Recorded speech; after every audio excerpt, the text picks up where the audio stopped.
Hello everyone, welcome to এসওই Bangla. তো তোমরা সবাই বলেছিলে ক্লাস 12 এর ক্লাস শুরু করতে। তো আজকে আমি নিয়ে চলে এসেছি ক্লাস 12 এর সিলেবাসটা। ক্লাস শুরু করার আগে আমি একটু সিলেবাসটা তোমাদের সাথে আলোচনা করি। তো চলো শুরু করা যাক। তো আজকের আলোচ্য বিষয় হলো, আমি ফার্স্টে তোমাদের ক্লাস 12 এর সিলেবাসটা সম্পর্কে দেখিয়ে দেবো। তারপরে আমি সিলেবাসটা তাড়াতাড়ি কিভাবে শেষ করা যায় সেটার উপায় বলে দেবো, কারণ আমাদের সিলেবাস শেষ করে তারপরে আমাদের তোমার রিভিশন দিতে হবে, সেই জন্য সিলেবাসটা তাড়াতাড়ি শেষ করতে হবে। তারপরে আসে এসওই বাংলা তোমাদের কিভাবে সাহায্য করবে সেটা আমি অবশ্যই সবার শেষে বলে দেবো। তো চলো ফার্স্টে আমরা সিলেবাসটা দেখে নিই। দেখো, ক্লাস 11 এর সিলেবাস তোমাদের চেঞ্জ হয়েছে, কিন্তু 12 এ সেই ওল্ড সিলেবাস অনুযায়ী আমাদের পরীক্ষাটা হবে। তো সেই সিলেবাসটা আমরা একটু দেখে নিই। ফার্স্টেই রয়েছে দেখো সিকোয়েন্সিয়াল লজিক সার্কিট, যেটার থেকে আসতে চলেছে আমাদের 15 মার্কস এই চ্যাপ্টার থেকে আসতে চলেছে। কি আছে এখানে দেখো, অ্যাসিনক্রোনাইজ এন্ড সিনক্রোনাইজ সার্কিটের কনসেপ্টটা তোমাদের দেওয়া থাকবে, positive and negative edge triggers দেওয়া থাকবে, concept of latch and flip flop, SR flip flop, NAND using NAND and NOR gates, DJK, T and master shape flip flop, serial and parallel registers, আর concept of synchronize and asynchronize counters, এটা তো তোমাদের ফার্স্টেই রয়েছে। তো এটা একটা logic সার্কিটের একটা চ্যাপ্টার, খুব ইন্টারেস্টিং, তোমাদের আমি পড়াবো আস্তে আস্তে। তারপরেই দেখো রয়েছে সেকেন্ড ইউনিটে programming in B and data structure, programming and C and data structure. C ল্যাঙ্গুয়েজটা তোমরা ক্লাস 11 এ পড়ে এসছো, বেসিক পার্টটা। এখানে তোমরা তার থেকে একটু বেশি কিছু জানবে। সি ল্যাঙ্গুয়েজের উপরে ক্লাস তোমরা অবশ্যই জানো সি ল্যাঙ্গুয়েজটা কি। এখন এরপরে 12 এ আরো এটার ডিটেলসে তোমরা জানতে পারবে। আর যারা জানো না এখনো, বা যাদের 11 এ কোনো প্রবলেম ছিল, তাদেরও কোনো সমস্যা নেই, আমি বেসিক থেকেই শুরু করব, কোনো সমস্যা নেই, কোনো সমস্যা হবে না। এখানে কি আছে দেখো, ফার্স্টেই রয়েছে পয়েন্টার্স ইন সি, তারপরে command line arguments, input output, file handling in C, text file and binary files, ঠিক আছে, and data structure in C, both algorithm and program. Algorithm and program 11 এও ছিল, 12 এও আছে, সুতরাং কোনো সমস্যা নেই, আমি সবই দেখিয়ে দেবো। তারপরে আর সরি, সি থেকে আসছে কত মার্কস আসছে দেখো, 15 মার্কস এখান থেকেও চলে আসছে, ঠিক আছে। তারপরে কি আছে, সি তে আছে হচ্ছে তোমার ইউনিট 3 তে আছে নেটওয়ার্কিং। নেটওয়ার্কিং থেকেও তোমাদের 15 মার্কস আসতে চলেছে। নেটওয়ার্কিং এ কি রয়েছে, যে নেটওয়ার্কিং জিনিসটা কি, নেটওয়ার্কের কম্পোনেন্টস কি, নেটওয়ার্ক টপোলজিস কি কি আছে, নেটওয়ার্ক কানেক্টিং ডিভাইস কি জিনিসটা, ল্যান প্রোটোকল সম্পর্কে তোমরা জানবে, সুইচিং টেকনোলজি তোমরা জানবে। তারপরে আছে দেখো ইউজ মডার্মস, তারপরে TCP IP protocols, IP addressing, এগুলো তোমাদের রয়েছে। ইন্ট্রোডাকশন টু ইন্টারনেট, ইন্টারনেটটা আমরা জানি, এবার সেটা কি আমরা এই চ্যাপ্টারে জানতে পারবো। তারপরে রয়েছে দেখো এইচটিএমএল, এটা কিন্তু একটা খুব ইন্টারেস্টিং একটা পার্ট, এটা থেকে তোমাদের প্র্যাকটিক্যালও আসে, প্র্যাকটিক্যালও তোমাদের এইচটিএমএল থেকে কোশ্চেন আসবে।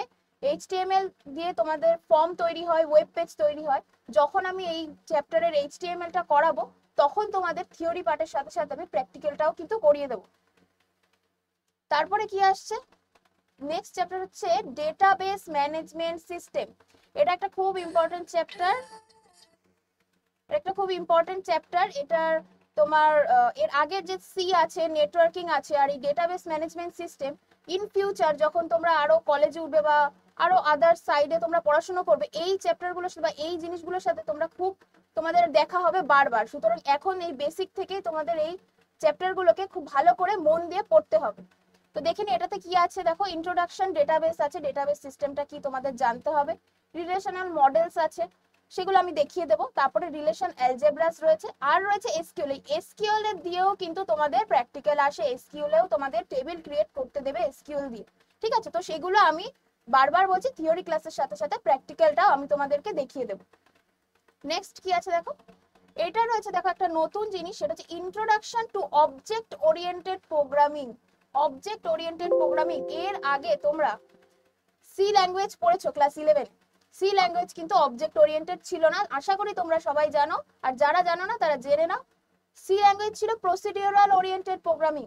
এবার সেই সি দিয়ে অবজেক্ট ক্রিয়েট করা যেত না, সেই সি কে আপগ্রেড করে অবজেক্ট ক্রিয়েশন করা যায়, এবং যার নাম হয় সি প্লাস প্লাস এখানে তোমাদের রয়েছে, দেখো সি প্লাস প্লাস, অর্থাৎ তোমরা বলতে পারো সি এর আপগ্রেডেড ভার্সনই হচ্ছে তোমাদের সি প্লাস প্লাস, যেটা আমরা করাবো তোমাকে আমরা করাবো। এবং যখন করাবো না তখন দেখবে যে সি এর সাথে সি প্লাস প্লাস এর প্রচুর মিল আছে। সুতরাং এখানে দেখো basic concept of OOP, OOP অর্থাৎ অবজেক্ট ওরিয়েন্টেড প্রোগ্রামিং ল্যাঙ্গুয়েজ, আর তারপরে implement OOP using C plus plus, সেটা অবশ্যই দেখিয়ে দেবো। তো এই ছিল তোমাদের 5টা চ্যাপ্টার, যেখান থেকে তোমাদের থিওরি পার্টটা আসবে। ফার্স্ট চ্যাপ্টার থেকে তোমাদের কি আসছে দেখো, ফার্স্ট চ্যাপ্টার থেকে তোমাদের 15 করে আসছে, ঠিক আছে, 15 করে আসছে। আর প্লাস লাস্টের এই চ্যাপ্টার থেকে রয়েছে 10 মার্কস, 10 মার্কস তোমাদের আসতে চলেছে। আর এখানে টোটাল কত হচ্ছে 60 and 10 70, 70 মার্কসের তোমাদের থিওরি এক্সাম হতে চলেছে, 70 মার্কসের, ঠিক আছে। এ বাকি 100 হতে আর কত বাকি, 30 মার্কসের হবে তোমাদের প্র্যাকটিক্যাল। প্র্যাকটিক্যালে কি কি আছে সেটা একটু দেখে নি, দেখো এখানে লেখাই রয়েছে টোটাল 30 মার্কস। সেখানে দেখো programming in C, coding and execution, coding করতে হবে এবং সেটাকে এক্সিকিউট করতে হবে, সেটাতে তোমাদের থাকবে 10 মার্কস, ঠিক আছে, 10 মার্কস থাকবে। এখানে দেখো এখানে বিভিন্ন অনেক কিছু লেখা আছে, লজিক, ডকুমেন্টেশন, আউটপুট, মানে তোমরা লজিকটা দিলে তোমরা সেখানে 5 মার্কস পেয়ে যাবে। ডকুমেন্টেশন মানে পরপর তোমরা কি করেছো সেটাকে তোমরা যদি লেখো সেখানে 2 মার্কস থাকবে। আর আউটপুট প্রেজেন্টেশন করতে পারলে 3 মার্কস তোমরা পেয়ে যাবে প্র্যাকটিক্যালে। এখান থেকে 10 মার্কস আসলো। তারপরে আসবে, আমি যে ফার্স্টেই বললাম যে HTML এন্ড SQL থেকে তোমাদের প্র্যাকটিক্যাল আছে, দেখো এখানে দেখো লেখা রয়েছে যে web page design using HTML and SQL command as per theory syllabus, মানে থিওরি সিলেবাস অনুযায়ী তোমাদের SQL এর কমান্ড গুলো সেট করতে হবে। এগুলো অবশ্যই আমি তোমাদেরকে দেখিয়ে দেব। তারপরে দেখো রয়েছে এখান থেকে কত আসছে, দেখো এই SQL আর HTML থেকে আসছে 5 মার্কস, ওকে। তারপরে দেখো project work, 1 project using C and project using HTML, এটাও তোমাদের রয়েছে 5 মার্কসের রয়েছে, ঠিক আছে। এরপরে আরো কিছু আছে তোমাদের স্কুল থেকে যে প্র্যাকটিক্যাল খাতাটা হবে সেখানে কিছু নাম্বার পাবে, আর 5 নাম্বার থাকে ওখানে, আর ভাইবা থাকবে সেটা 5 নাম্বার, এই দুটো থাকবে তোমাদের স্কুলের আন্ডারে, তো দেখা যাবে। তারপরে আসছি দেখো, নেক্সট আসছি আমরা, যে আমি ফার্স্টেই বলেছি সিলেবাস কিভাবে তাড়াতাড়ি শেষ করব এটার উপায় আমি তোমাদেরকে বলছি। তো দেখো আগে আমরা সিলেবাসটা কিভাবে শেষ করবো তার আগে আমরা একটু নাম্বার মার্কস সিস্টেমটা একটু দেখে নিই। দেখো ফার্স্টে আমাদের থিওরিতে কি আছে 70 মার্কস আছে, আর প্র্যাকটিক্যালে কি আছে 30 মার্কস। প্র্যাকটিক্যালটা তোমাদের তো করতেই হবে, এবার থিওরির যে 70 মার্কস কিভাবে এই মার্কসটা ডিস্ট্রিবিউট হচ্ছে আমি তোমাদেরকে দেখিয়ে দিচ্ছি। এই 70 মার্কস তোমাদের 3টে ভাগে ভাগ হচ্ছে, ঠিক আছে, 3টে ভাগে ভাগ হচ্ছে। ফার্স্টে তোমাদের 21 মার্কসের এমসিকিউ হবে, দেন তোমাদের 14 মার্কসের হবে হচ্ছে তোমাদের শর্ট টাইপ কোশ্চেন, আর 35 মার্কসের হবে ডেসক্রিপটিভ কোশ্চেন, ওকে। এই 21 মার্কসের কি থাকছে এমসিকিউ, এমসিকিউ থাকছে। 14 এ কি থাকছে শর্ট টাইপ কোশ্চেন, ঠিক আছে, শর্ট টাইপ কোশ্চেন থাকছে। আর এই যে 35 মার্কস রয়েছে এইটা তোমাদের কিরকম ভাবে আসবে বলো তো, এটা হচ্ছে তোমাদের 7টা কোশ্চেন আসবে 5 মার্কসের, 7টা কোশ্চেন আসবে 5 মার্কসের, যেটা 35 হয়ে যাচ্ছে। আর এই 7 মার্কসও কিন্তু তোমাদের 7 মার্কসের যে এক একটা কোশ্চেন হবে সেখানে কিন্তু তোমাদের এই শর্ট টাইপ কোশ্চেনই থাকবে। শর্ট টাইপ কোশ্চেনের মার্কস থাকে 2 কিংবা 3, আর সেখানে এখানেও এরকমই থাকে। ধরো 7 মার্কসটা যে ডিস্ট্রিবিউট হবে কি হয়, ধরো 2 + 2 + 1 + 2 এরকম ভাবে ভেঙে ভেঙে আসবে। সুতরাং আমাদেরকে কি করতে হবে, এমসিকিউ তো আমরা অবশ্যই পড়বো, যেহেতু আমরা প্রত্যেকটা চ্যাপ্টারের কনসেপ্টটা আমরা ভালো করে জানবো এবং কোশ্চেন সলভ করব। বেশি করে কোশ্চেন সলভ করলে আমাদের মনের ভিতরে যে জড়তাটা রয়েছে বা যে চিন্তাটা রয়েছে সেটা আমরা সলভ করতে পারবো, এবং বেশি বেশি করে কোশ্চেন সলভ করলে আরো আমরা বেশি বেশি করে আমরা জিনিসটার উপরে তোমার জানতে পারবো, বিষয়টা নিয়ে আমরা জানতে পারবো।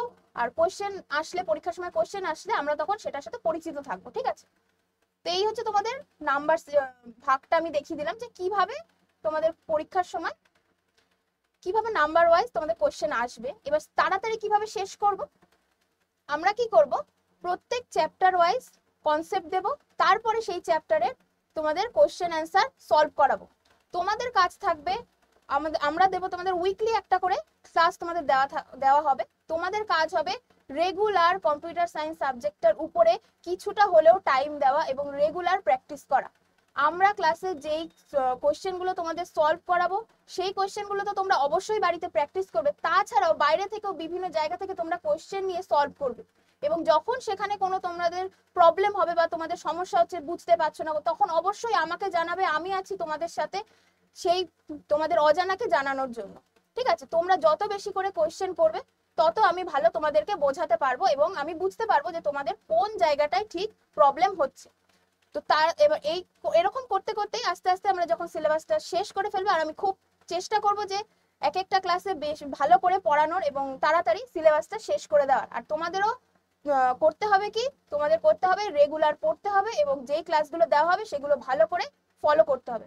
আর বেশি বেশি করে সেশনটাকে শেয়ার করে দিতে হবে, প্রত্যেকটা ভিডিও তোমাদের বেশি বেশি করে শেয়ার করে দিতে হবে, কারণ যারা তোমরা দেখছো খুব ভালো কথা, আর যারা এখনো জানে না তাদেরকে এই ভিডিওগুলো ভালো করে শেয়ার করে দিতে হবে যাতে তারাও আমাদের মতো সাহায্য পেতে পারে। ঠিক আছে, নেক্সট কি আছে দেখো, এবার বলেছে দেখো এসওই বাংলা তোমাদের কিভাবে সাহায্য করতে চলেছে। ঠিক আছে, এসওই বাংলা তোমাদের কিভাবে সাহায্য করতে চলেছে, অর্থাৎ উইকলি তোমাদের ক্লাস দেওয়া হবে। একটু আগে আমি বললাম উইকলি তোমাদের ক্লাস 12 এর একটা করে ক্লাস দেওয়া হবে। ঠিক আছে, প্রতিটি চ্যাপ্টার তোমাদের ধরে ধরে আমি করাবো, একদম তাই, প্রত্যেকটি চ্যাপ্টার তোমাদের আমি ধরে ধরে করাবো, সেখান থেকে কোশ্চেন অ্যান্সার সলভ করাবো এবং তোমাদের কি কি প্রবলেম আছে সেগুলো আমি দেখবো, সেগুলো সলভ করাবো। ঠিক আছে, এটা হলো। তারপরে কি আছে, প্রতিটি চ্যাপ্টার থেকে প্রশ্ন উত্তর করানো হবে, অবশ্যই চ্যাপ্টার ওয়াইজ প্রশ্ন উত্তর করাবো, আমি তোমাদের বলেই দিলাম। ঠিক আছে, করাবো। এবার হচ্ছে আমরা তোমাদের সাথে আছি, ক্লাস দেব, ক্লাস প্রত্যেক উইকলি তোমাদের ক্লাস দেওয়া হবে। তোমাদের কাজ হচ্ছে ভালো করে ক্লাসগুলো দেখে খাতায় নোট ডাউন করে ক্লাসগুলো করা এবং ইম্পর্টেন্ট যেগুলো আমি বলে দেব সেগুলো অবশ্যই ভালো করে মনে রাখা। আমি তোমাদেরকে উইকলি যে ক্লাস দেব সেই ক্লাসগুলোতে অনেক শর্ট ট্রিক্স থাকবে, অনেক ইন্টারেস্টিং পার্ট থাকবে, যেগুলোর সাহায্যে তোমাদের জিনিসপত্র মনে রাখতে খুব উপকার হবে। ঠিক আছে, আমি মুখস্থ বিদ্যায় একদমই বিশ্বাসী না, সুতরাং তোমাদেরকেও আমি বলবো না যে এই প্রশ্নের এই উত্তর তোমরা গদ মুখস্থ করে ফেলো। আর কম্পিউটার সায়েন্স এমন একটা সাবজেক্ট যেখানে মুখস্থ করার কোনো বিষয় তোমাদের নেই, সুতরাং তোমাদের কি করতে হবে, ভালো করে বুঝতে হবে এবং প্র্যাকটিস করতে হবে, রেগুলার রিভিশন করতে হবে। রেগুলার যদি তোমরা রিভিশন করো আর যদি তোমরা বুঝে যাও তাহলে এখানেই তোমাদের সমস্ত পড়া হয়ে যাবে। আর এই সাবজেক্টটা এমন একটা সাবজেক্ট যেটাতে নাম্বার তোলা খুবই ইজি, তোমরা যদি মন দিয়ে একটু ভালো করে পড়ো তাহলে তোমরা ইজিলি থিওরিটিক্যাল পার্ট এবং প্র্যাকটিক্যাল পার্টে খুব ইজিলি তোমরা নাম্বার তুলতে পারবে। এবং আমি গ্যারান্টি দিয়ে বলতে পারছি তোমাদের টপ 3 মেইন সাবজেক্টের মধ্যে কম্পিউটার সায়েন্স সাবজেক্টটাও একটি হবে। ঠিক আছে, এটাতে খুব ভালো বেশি নাম্বার ওঠে। এবার একটা সাবজেক্টে যদি তোমরা খুব ভালো ইজিলি নাম্বার ওঠাতে পারো তাহলে তোমাদের টোটাল মার্কসও কিন্তু অনেকটা বেশি হওয়ার চান্স থাকে। সুতরাং বেশি বেশি করে পড়তে হবে এবং রিভিশন করতে হবে মাস্ট। আর আমি যেগুলো করাবো সেগুলো খুব ভালো করে নোট ডাউন করতে হবে। আর আমি তোমাদের অনেক শর্ট ট্রিক্স দেখিয়ে দেবো যেটাতে তোমাদের অনেক উপকার হবে। ঠিক আছে, এই হলো যে কিভাবে সাহায্য করব। এরপরে নেক্সট প্রত্যেক উইকলি তোমাদের ক্লাস থাকবে, তোমরা প্রত্যেকে দেখবে ক্লাসটা এবং বেশি বেশি করে শেয়ার করে দেবে যাতে সবাই সেই ক্লাসটা পায়। বাংলার প্রত্যেকটি ঘরে ঘরে ছেলে মেয়ে যাতে সবাই এই উপকারটা পায় এবং উপকৃত হয়। তোমাদের যদি আরো কোনো ব্যাচ রিলেটেড কোয়েশ্চেন থাকে তাহলে তোমরা এই নাম্বারে যোগাযোগ করতে পারো, 8927185025। ওকে, এই নাম্বারে তোমরা কন্ট্যাক্ট করতে পারো তোমাদের এনি ব্যাচ রিলেটেড কোনো কোয়ারিজ থাকলে। আর এখনো যারা যারা চ্যানেলটা দেখছো, ভিডিওটি দেখছো এবং চ্যানেলটিকে সাবস্ক্রাইব করোনি তারা অবশ্যই সাবস্ক্রাইব করে ফেলো এবং এসওই বাংলার টেলিগ্রাম চ্যানেলে জয়েন হয়ে যাও। ঠিক আছে, আজকে আমি এই অবধি রাখছি, দেখা হচ্ছে তোমাদের সাথে নেক্সট ক্লাসে।